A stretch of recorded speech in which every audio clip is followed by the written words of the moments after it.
Kansas sending a thunderbolt of a message last night. Let's go straight to the big board where we find NBC News national political correspondent Steve Kornacki. Steve, good morning. What more can you tell us about what happened in Kansas last night? Yeah, look, I think you're covering the big point in terms of turnout here. Now, more than 900,000 votes are counted in this primary. Typically in a Kansas primary, at least if you went back just to 2018 when you had competitive primaries on both sides, the number was really half of that. It was about 450,000. When you've had presidential election, general election turnout in Kansas. In 2012, it was just under 1.2 million. In 2016, it was about 1.2 million. And again, you're over 900,000 here in a midsummer primary. So I think it shows you the level of interest clearly that this referendum brought out among the electorate. I think one thing that's interesting here, too, is, yeah, you think of Kansas as a red state. It did go for Donald Trump by 15 points in 2020.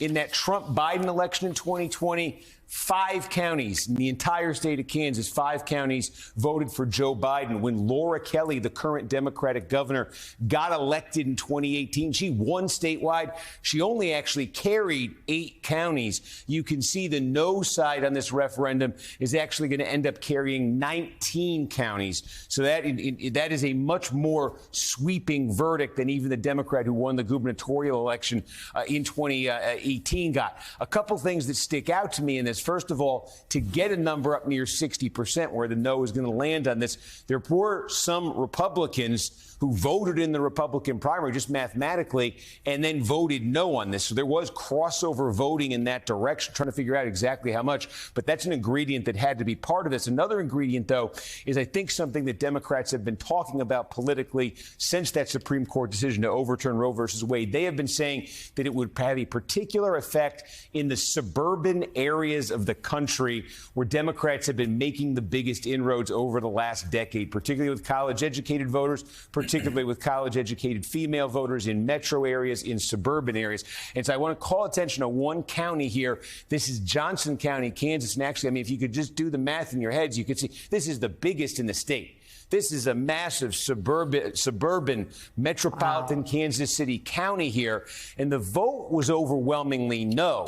68% no. In terms of the share of the statewide electorate that Johnson makes up, this is always high. This is unusually high. Right now, you're looking at about 27% of all the votes cast in this Kansas primary came out of this county, Johnson County. More typically, that number is going to be between 20 and 25. So that shows an extreme level of interest in just the place Democrats were saying after that Supreme Court ruling that you would have new political engagement or higher political engagement. And now the question, if Democrats were right about that point, the question is, this is a referendum on abortion. What Democrats have also been saying is that this sentiment, this energy will attach itself to the general election, to the Democrat versus Republican races in the general election. I don't know if that's the case, but just take a closer look here at Johnson County, because I think this is so fascinating. There are counties like this all across the country, big suburban counties that have made this kind of a journey over the last decade. In 2012, Johnson was just a bedrock Republican county.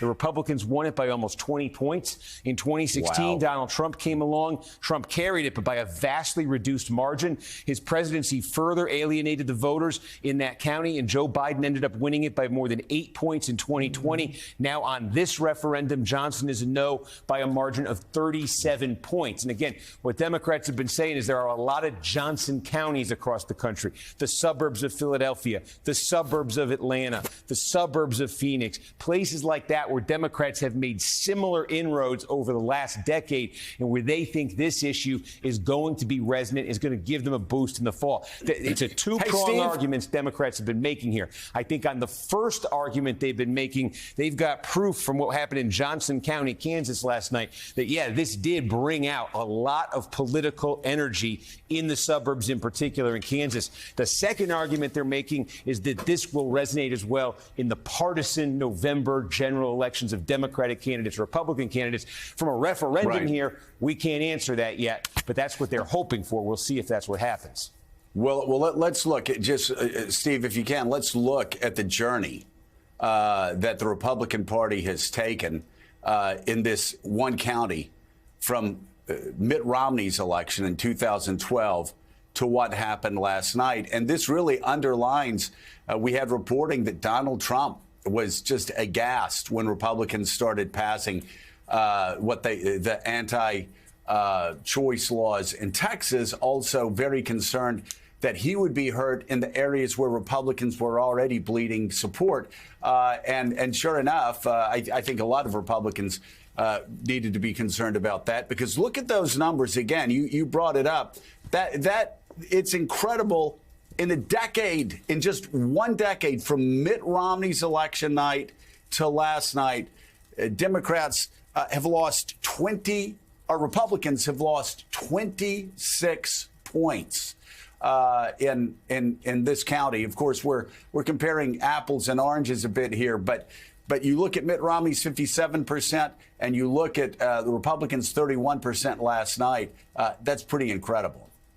Yeah, no, and as I say, again, there are counties like this across the country. You know, you just think of these big suburban counties, like Cobb County in Georgia, for instance, you know, that you used to, when George W. Bush was president, even when just Mitt Romney was running in 2012, you used to just look at him on election night and say, not if the Republicans are going to win him, but just what's the margin Republicans are going to get out of them. And that's where Republicans have suffered their erosion. That was also, when you think back to 2018, that blue wave in 2018, what keyed it was suburbs. It was metropolitan areas of cities all across the country. So when you look here to 2022 and what Democrats are trying to pull off in terms of hanging on to the Senate, and I mean, maybe, you know, having some kind of fighting chance in the House, it goes through the Johnson counties of America. So that's why I paid particularly close attention to this. But it is also true that if you look at other counties, we could just look at counties in rural, you know, Kansas here. I mean, again, this is what I say. There were Republicans, you know, who voted no on this. Here's just one random county in rural western Kansas. You know, Donald Trump won 85% of the vote here. Joe Biden barely got 10% in 2020. The no side got basically triple what Biden got. You know, again, this is a win in this county for yes, but not nearly the margin Republicans have been posting there. So that's another ingredient of what happened here in Kansas.